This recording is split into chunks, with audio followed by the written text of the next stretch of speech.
જામનગરની સરકારી dental college દ્વારા વ્યસન મુક્તિ અર્થે જાગૃતિના કાર્યવાહી કરવામાં આવે છે. આ કોલેજના તંબાકુ નિષેધ કેન્દ્ર દ્વારા અત્યાર સુધીમાં 6182 જેટલા વ્યસન મુક્ત લોકોનું કાઉન્સેલિંગ કરાયું છે, જેમાં 3000 લોકોએ વ્યસન છોડ્યું હોવાનો દાવો કરાઈ રહ્યો છે.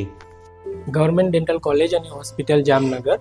હું doctor Rajesh Patel, assistant professor public health dentistry વિભાગ. છેલ્લા 2 વર્ષથી હું અહીંયા જોબ કરું છું.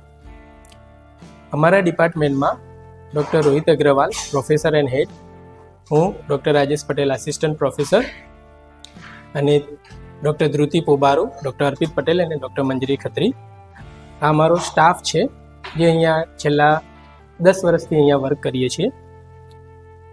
અમારા ડિપાર્ટમેન્ટમાં તમાકુ નિષેધ એક્ટિવિટીઝ તેમજ મોઢામાં થતા રોગોને અટકાવવા માટે અમે પ્રિવેન્શન અને પ્રમોશન રિલેટેડ એક્ટિવિટીઝ કરતા હોઈએ છીએ, જેમાં અમે છેલ્લા 2 વર્ષમાં 3 નેશનલ એવોર્ડ માં વિજેતા થયેલા છીએ આખા ઇન્ડિયામાં.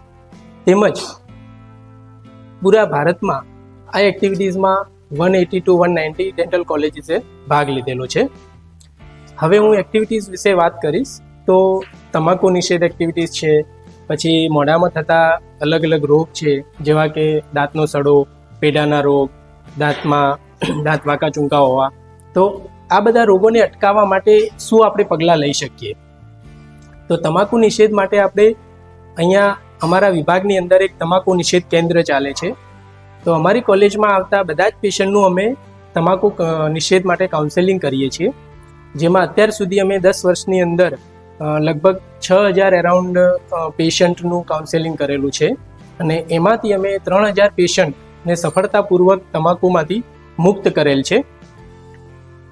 બીજી એક્ટિવિટીઝ છે, અમે સ્કૂલ ચિલ્ડ્રન બાળકો છે, પછી જનરલ પબ્લિક છે, તો એમને દાંતના સડા વિશે વધારે માહિતગાર કરીએ છીએ, જેથી કરીને અત્યારે આપણે જાણીએ છીએ કે લોકોમાં સ્વીટ ખાવાનું જે પ્રમાણ જે છે એ બહુ જ વધી ગયું છે. તો આપણે એમને માહિતગાર કરીએ છીએ કે સ્વીટ બને તેટલી આપણે ઓછી કરવી જોઈએ, જેથી આપણે દાંતના સડાને અટકાવી શકીએ. જામનગરમાં મેજોરિટી ઓફ પેશન્ટ જે છે તો એમને તમાકુ ખાવાની હેબિટ છે, તો એમનું આપણે કાઉન્સેલિંગ કરી એમને સમજાવીએ છીએ કે તમાકુથી આપણા શરીરને શું નુકસાન થાય છે.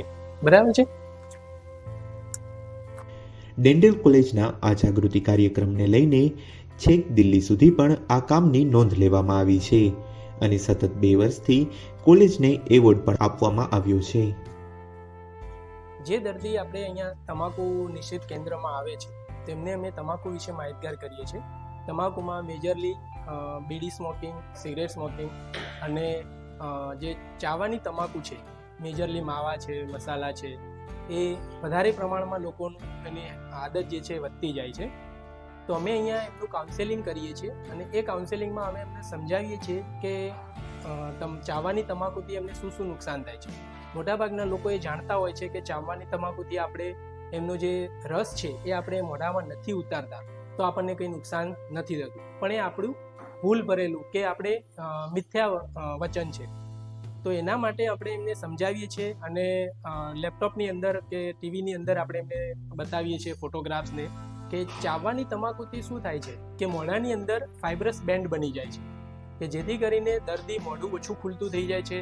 મોઢાની અંદર તીખી વસ્તુ જે છે, સ્પાઇસી વસ્તુ ખાઈ નથી શકતા. બીજું એ છે કે એમને જ્યારે બી એ તીખી વસ્તુ ખાશે ત્યારે બળતરા થશે, મોઢું ઓછું ખુલશે, ફુગ્ગો નથી ફૂલાવી શકતા. તો આ બધી જે લક્ષણો છે એ મોઢું જે તમાકુ પહેલાંના કેન્સર પહેલાંના લક્ષણો છે. બીજી એક વસ્તુ છે કે મોઢાની અંદર સફેદ અને લાલ ડાઘા પડવા કે ચાંદા પડવા, અથવા તો લાંબા સમય સુધી ન રૂજાતું ચાંદું.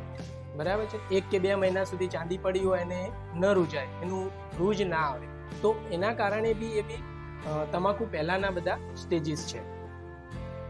સરકારી ડેન્ટલ કોલેજ અને હોસ્પિટલ જામનગરની એક પ્રતિષ્ઠિત સરકારી કોલેજ છે. આ કોલેજની સ્થાપના વર્ષ 1991માં કરવામાં આવી હતી. આ કોલેજ સૌરાષ્ટ્ર યુનિવર્સિટી રાજકોટ સાથે સંલગ્ન છે અને ભારત સરકારની ડેન્ટલ કાઉન્સિલ દ્વારા માન્ય છે. હવે આ કોલેજ જામનગરની શ્રેષ્ઠ ડેન્ટલ કોલેજોમાંની એકનો પર્યાય બની ગઈ છે.